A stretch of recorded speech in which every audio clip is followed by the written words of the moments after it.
हर हर महादेव देव।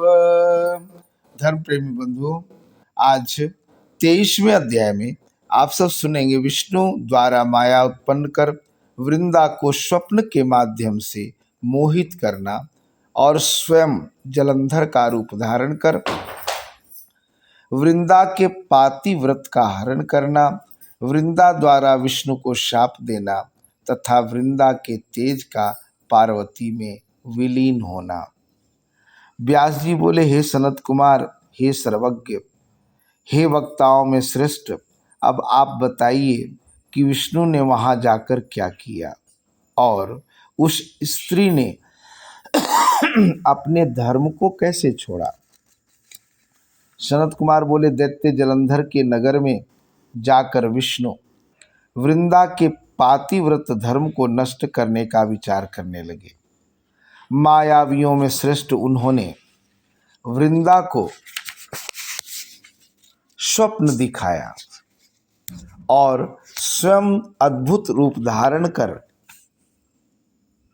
उसके नगर के उद्यान में स्थित हो गए। तब उसकी पतिव्रता पत्नी देवी वृंदा ने विष्णु की माया के प्रभाव से रात्रि में दुष्स्वप्न देखा। उसने विष्णु की माया से स्वप्न में देखा कि उसका पति भैंसे पर आरूढ़ होकर शरीर में तेल लगाए हुए नग्न होकर काले पुष्पों से विभूषित हो राक्षसों के साथ दक्षिण दिशा की ओर जा रहा है।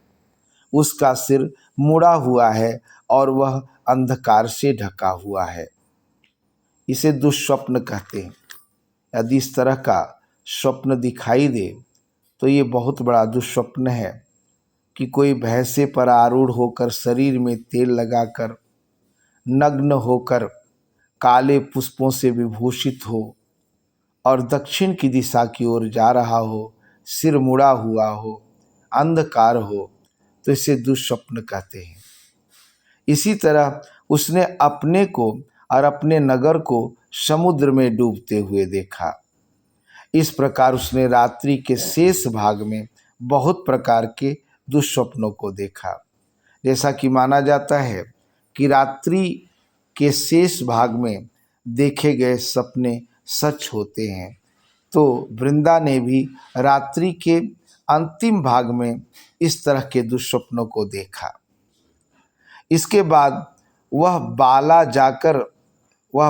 जग कर देखे गए अपने स्वप्नों पर विचार कर रही थी।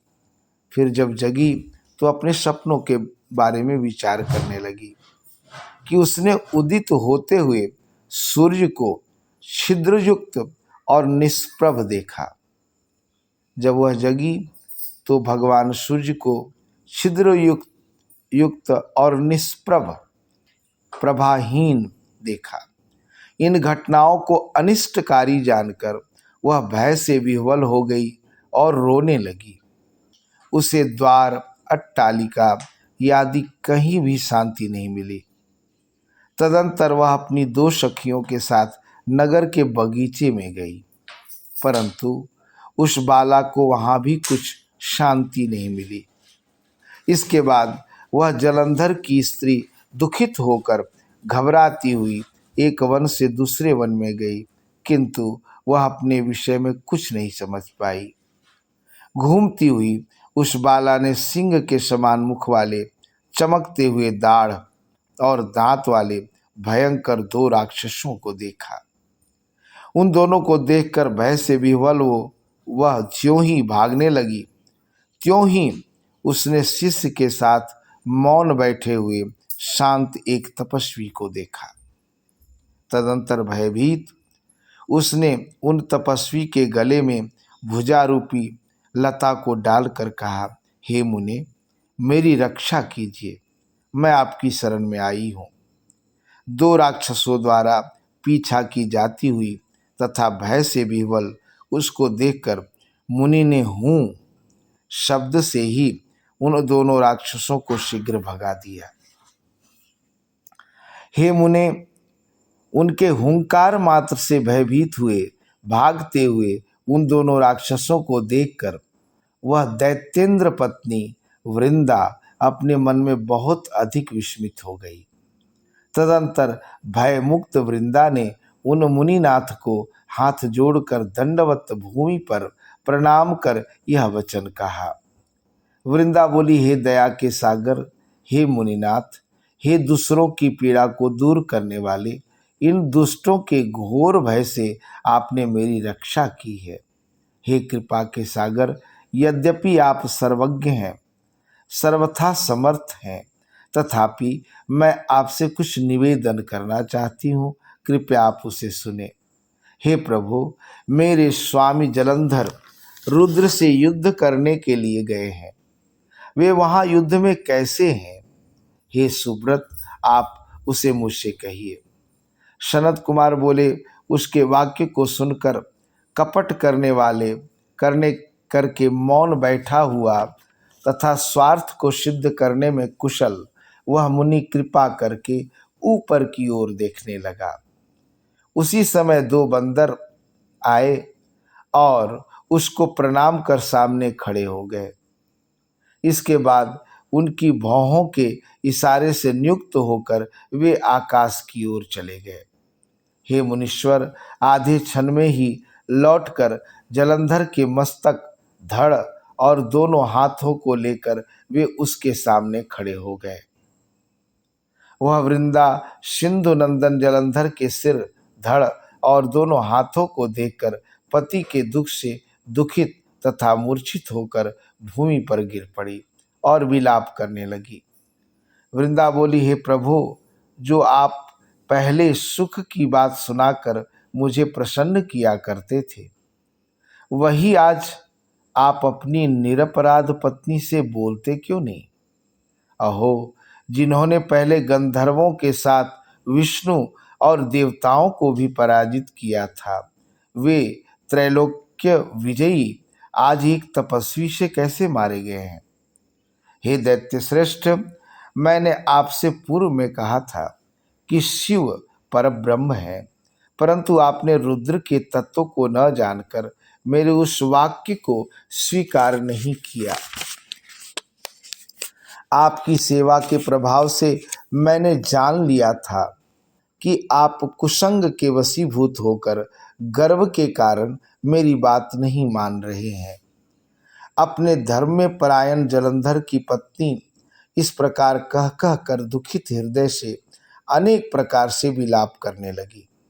तदंतर दुख से उच्छ्वास छोड़ती हुई तथा धैर्य धारण कर वह वृंदा उन मुनि श्रेष्ठ को प्रणाम कर हाथ जोड़कर बोली, हे कृपानिधे, हे मुनि श्रेष्ठ, दूसरे का उपकार करने में ही आपका आदर है, इसलिए मुझ पर कृपा करके हे साधु, मेरे इस स्वामी को आप जीवित कर दें। हे मुनीश्वर, मैं समझती हूँ कि आप पुनः इनको जीवित करने में समर्थ हैं, इसलिए मेरे प्राणनाथ को आप जीवित कर दें। सनत कुमार बोले, इस प्रकार कहकर पतिव्रत धर्म में पातिव्रत धर्म में तत्पर वह दैत्य पत्नी दुख से श्वास छोड़ती हुई उनके पैरों पर गिर पड़ी।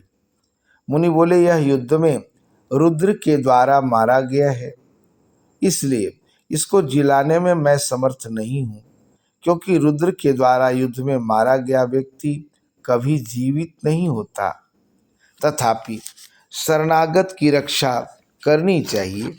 इस शाश्वत धर्म को जानता हुआ मैं कृपा से युक्त होकर इसे जीवित कर देता हूँ। सनत कुमार बोले, हे मुने, सभी मायावियों में श्रेष्ठ वे मुनि रूपी विष्णु ऐसा कहकर उसके पति को जीवित करके वहां से अंतर्धान हो गए। उनके द्वारा जीवित समुद्रपुत्र जलंधर भी शीघ्र उठकर प्रसन्न मन से वृंदा का आलिंगन कर उसके मुख का स्पर्श करने लगा। पति को देखकर वृंदा ने हर्षित मन से सभी प्रकार के शोक का परित्याग कर दिया और उस घटना को स्वप्न के समान समझा। वह प्रसन्नचित से काम का उदय होने पर उस वन के मध्य में ही उनके साथ बहुत दिनों तक विहार करती रही। एक बार सहवास के अंत में उसको विष्णु के रूप में जानकर क्रोध से युक्त होकर फटकारती हुई वृंदा यह वचन बोली। वृंदा बोली, अरे परस्त्रीगामी हरि, तुम्हारे इस प्रकार के चरित्र को धिक्कार है। मैंने तुमको अच्छी प्रकार से जान लिया है। तुमने ही माया का आश्रय लेकर तपस्वी का वेश धारण किया था। सनत कुमार बोले, हे व्यास, पातिव्रत परायण उस वृंदा ने ऐसा कहकर क्रोध युक्त होकर अपने तेज को दिखाते हुए विष्णु को शाप दे दिया। रे महाधम दैत्य शत्रु, तुम दूसरे के धर्म को दूषित करने वाले हो, इसलिए अरे शठ, सभी प्रकार के विषों से तीव्र मेरे द्वारा दिए गए शाप को ग्रहण करो। तुमने अपनी माया से जिन दो पुरुषों को दिखाया था, वे ही दोनों राक्षस बनकर तुम्हारी पत्नी का हरण करेंगे। तुम भी पत्नी के दुख से दुखित होकर वानरों की सहायता लेकर वन में भटकते हुए घूमो, और यह जो सर्पों का स्वामी शेषनाग तुम्हारा शिष्य बना था, यह भी तुम्हारे साथ भ्रमण करे। ऐसा कहकर वह वृंदा उस समय विष्णु के द्वारा रोके जाने पर भी अपने पति जलंधर का मन में ध्यान करते हुए अग्नि में प्रवेश कर गई। हे मुने, उस समय उसकी उत्तम गति को देखने की इच्छा वाले ब्रह्मा आदि सभी देवता अपनी भार्याओं के साथ आकाश मंडल में स्थित हो गए। उस समय देवेंद्र पत्नी की वह परम ज्योति देवताओं के देखते देखते ही शीघ्र अदृष्ट हो गई, और शिवा पार्वती के शरीर में उस वृंदा का तेज विलीन हो गया। उस समय आकाश में स्थित देवताओं ने जय जय की ध्वनि की। हे मुने, इस प्रकार कालनेमि की श्रेष्ठ पुत्री महारानी वृंदा ने पातिव्रत के प्रभाव से परामुक्ति को प्राप्त किया। उस समय हरि ने उसका स्मरण कर उसकी चिता की भस्म धूलि को धारण कर लिया। देवता और सिद्धों के ज्ञान देने पर भी उनको कुछ शांति नहीं मिली और वे वहीं स्थित हो गए। इस प्रकार श्री शिव महापुराण के अंतर्गत द्वितीय रुद्र संहिता के पंचम युद्ध खंड में जलंधर वधोपाख्यान के अंतर्गत वृंदा पातिव्रत भंग और देह त्याग वर्णन नामक 23वां अध्याय पूर्ण हुआ। हर हर महादेव देव। तो ये था 23वां अध्याय, और कल 24वें अध्याय में आप सब सुनेंगे दैत्यराज जलंधर तथा भगवान शिव का घोर संग्राम, भगवान शिव द्वारा चक्र से जलंधर का शिरच्छेदन, जलंधर का तेज शिव में प्रविष्ट होना, जलंधर वध से जगत में सर्वत्र शांति का विस्तार होने की कथा। आज के लिए इतना ही। धन्यवाद।